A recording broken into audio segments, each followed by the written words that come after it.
Bisa dibilang tak lagi menjadi lumbung suara bagi PDI Perjuangan. Pasalnya pada pemilu tahun ini capres usungan PDI Perjuangan Ganjar Pranowo kalah dari rivalnya Prabowo Subianto. Ini berdasarkan hasil hitung cepat, namun kami juga masih menunggu hasil real count dari KPU.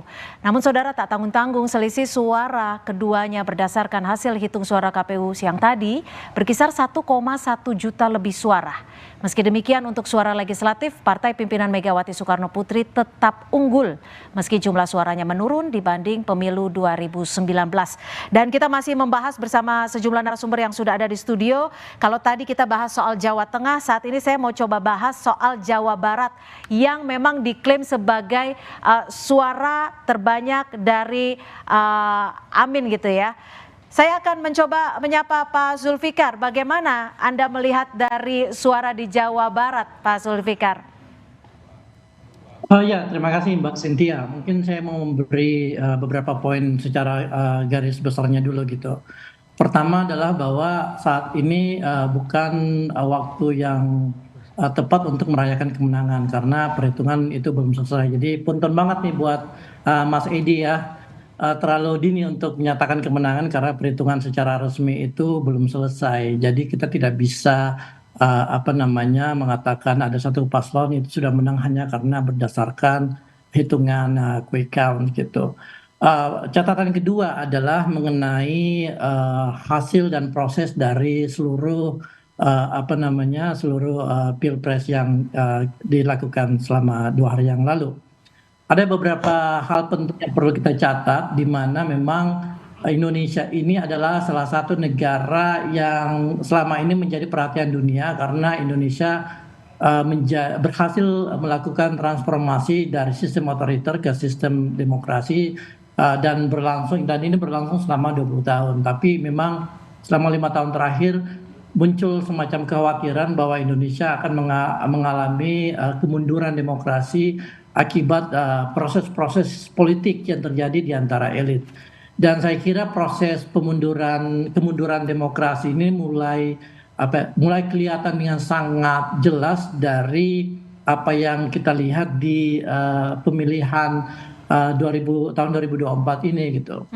Karena yang namanya kualitas demokrasi itu kan salah satunya bisa dilihat dari proses pelaksanaan pemilu, khususnya pemilihan presiden, di mana pemilu itu harus transparan, harus fair, harus adil, dan harus dan kompetisinya juga harus merata gitu. Nah, ini yang menjadi permasalahan karena kita tahu bahwa ada banyak masalah yang muncul, mulai dari masalah dari Jokowi efek yang sebenarnya menurut saya lebih karena cawe-cawe Pak Jokowi yang tidak etis gitu, di samping juga permasalahan-permasalahan dari perhitungan yang ada sekarang gitu. Jadi mungkin ini yang perlu lebih baik kita bicarakan secara lebih detail karena sebenarnya buat Amin siapapun yang menang itu tidak masalah, mau 1 putaran mau 2 putaran, yang penting prosesnya itu transparan, prosesnya itu adil dan semuanya itu jelas gitu. Oke, baik, kami tangkap.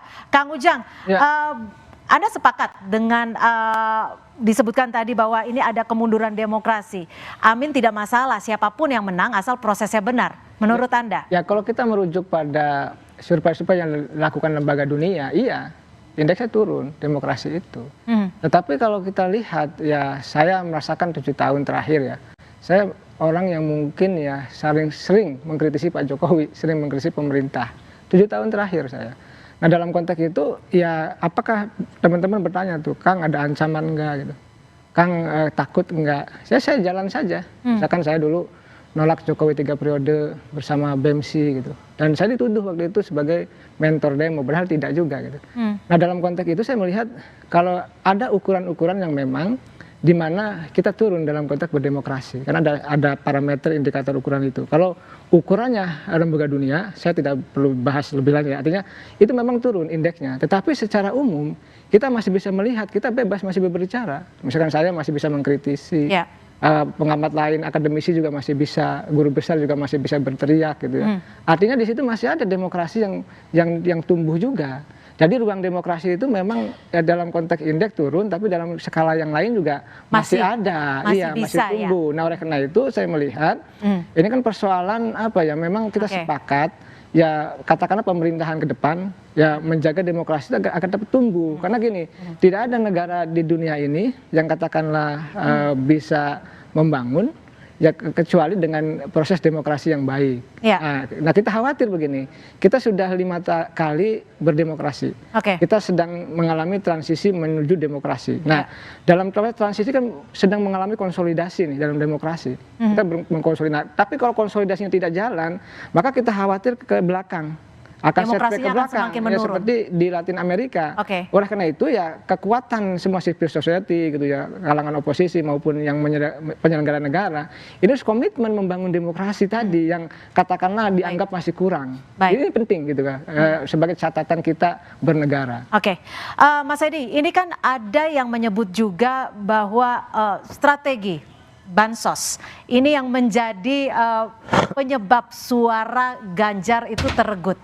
Ini juga disampaikan oleh Sekjen PDI Perjuangan Hasto Kristianto. Sebelum meresponnya kita simak dulu pernyataan dari Hasto Kristianto.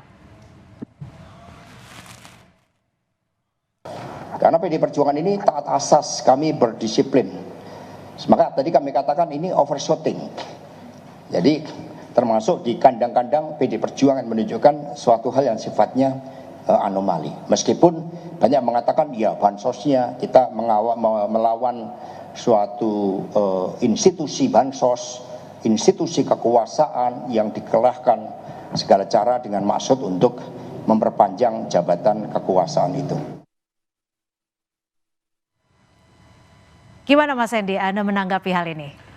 Saya melihat bahwa pertama kalau kita bicara bansos, kembali lagi ini kan sudah dibahas berkali-kali, bansos itu memang sudah merupakan hak dari masyarakat dan memang sudah dijadwalkan pemberian bansosnya itu dan sudah disetujui oleh semua partai-partai yang ada di DPR pada saat penganggaran tahun anggaran 2024 ini, dan itu sudah ada anggarannya disetujui oleh seluruh partai-partai di DPR termasuk partai-partai yang sekarang ini yang sangat memiliki posisi yang sangat dominan di DPR. Jadi tidak ada yang menolak. Sehingga memang sekarang ini kami juga ingin menyampaikan bahwa bansos ini tidak ujuk-ujuk.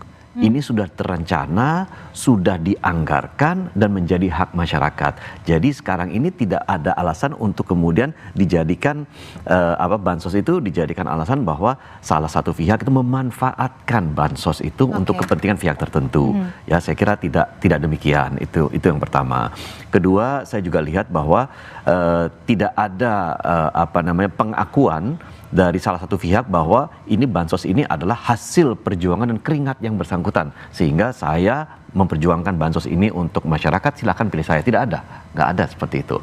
Pak Prabowo tidak pernah mengatakan demikian. Tapi kan tadi sebelumnya Anda juga sempat menyebut ada Jokowi Effect yang memberikan keuntungan tersendiri. Begini, Jokowi Effect yang terbesar keuntungannya pada Pak Prabowo dan Mas Gibran ada pada tema besar kita, keberlanjutan dan penyempurnaan. Gitu. Dan itu sudah terbukti bahwa masyarakat mendengar ada yang mengkampanyekan perubahan, tetapi ada yang mengkampanyekan berlanjutan dan penyempurnaan. Dan akhirnya apa? Keputusannya ada pada masyarakat untuk lebih besar memilih keberlanjutan. Ini adalah yang menjadi saya kira menjadi faktor utama, motor utama yang mendorong pemenangan daripada Pak Prabowo dan Mas Gibran. Mas Ciko mungkin ditanggapi singkat saja. Soal bansos ya, masyarakat juga udah tahu. Ini kan sudah menjadi yang menjadi kritik dari tokoh-tokoh, para budayawan, guru besar, bahkan Uskup Agung sendiri, ya kan. Jadi ini bukan hal yang perlu dibicarakan lagi. Saya setuju sebenarnya itu bukan hal yang baru dan sering diutarakan. Tapi memang ada perbedaan pandangan terkait itu. Tapi tetap pandangan kami ya jelas. Ini kan bahkan Bang Zul sendiri, Zulkifli Hasan kan juga ada dalam kampanyenya mengatakan ini dari mana ya kan? Jokowi itu kita kan itu kan ada videonya, ada rekamannya, ada jejak digitalnya. Dan ini yang ada jejak digitalnya yang kita nggak tahu lagi yang pasukan-pasukan di bawah gitu ya, apa yang disampaikan ketika mereka setelah ada siraman bansos di Jawa Tengah misalnya atau di berbagai daerah lain. Itu soal bansos. Tapi saya ingin berbicara soal demokrasi sedikit ya, kalau Oke, boleh ya, silakan. nambahin ya Singkat tadi saja. ya. Yang masalah ini kan sebenarnya bukan hanya indeks demokrasinya aja. Masalahnya adalah indeks demokrasinya itu membaik, tetapi pemerintahnya menganggap itu ya udah kita budak aja. Nah, dan ini yang sedang terjadi sebenarnya kan. Kita budak aja. Apa maksudnya? No, budak aja. Maksudnya biarin aja mereka protes, jangan ditangkap. Ya, tapi kita tetap melakukan apa yang kita mau lakukan. Biarlah kritik-kritik itu jalan terus, nggak apa-apa. Tapi saya tetap bikin apa yang saya bikin. Dan ini kan sedang terjadi. Pak Jokowi ketika dia dikritik oleh guru besar jangan menggunakan ini kekuasaan dan lain-lain. Sehari sebelum pemilihan umum dia menaikkan tukin Bawaslu. Tunjangan untuk Bawaslu. Oke. Ya kan? Nah, itu kan hal-hal yang sebenarnya itu yang saya katakan budak. Jadi, oh ya nggak apa-apa kritik, saya nggak akan tangkap. Tapi I will do what I want to do. Oke, itu yang perlu dikritisi. Itu yang bahaya, itu yang lebih berbahaya lagi.